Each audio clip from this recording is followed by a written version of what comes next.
Assalamualaikum warahmatullahi wabarakatuh.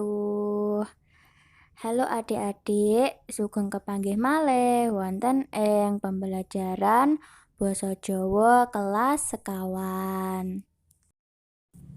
Dinten niki kita bakal sinau sesarengan babagan tembang Jawa lan jenis-jenise tembang Jawa.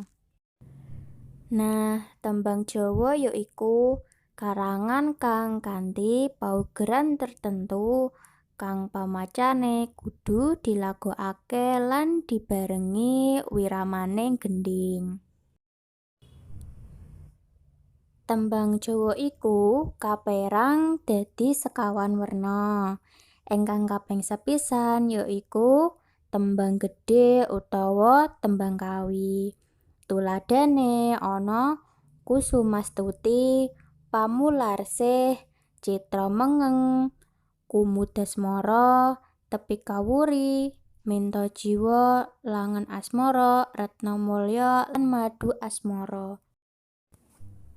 Ingkang kaping kalih yaiku tembang tengahan utawa tembang madya, uga bisa diarani tembang dagelan.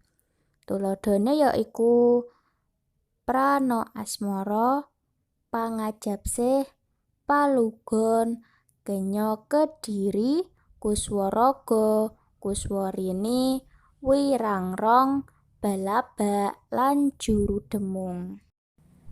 Ingkang kaping 3 yaiku tembang macapat utawa tembang cilik. Tuladhane ana Kinanti, Asmaradana, Megatruh, Mas Kumambang, Mijil, Pocong, Pangkur, Durma, Sinom, Gambuh lan Dandang Gula.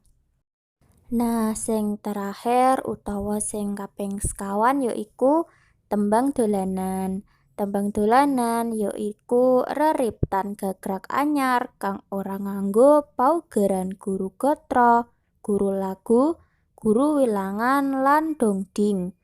Nanging kena ditembangake dibarengi wiramaning gending. Tuladhane yaiku sluku-sluku bathok, cublak-cublak suweng, jamuran, lir-ilir, numpak prau layar, warung pojok, sapu tangan, glopa-glepe, sapa ngira, montor cilik lan kupu-kupu. Nah, adik-adik, cekap semanten pembelajaran dinten niki, mugi-mugi saged bermanfaat. Wassalamualaikum warahmatullahi wabarakatuh.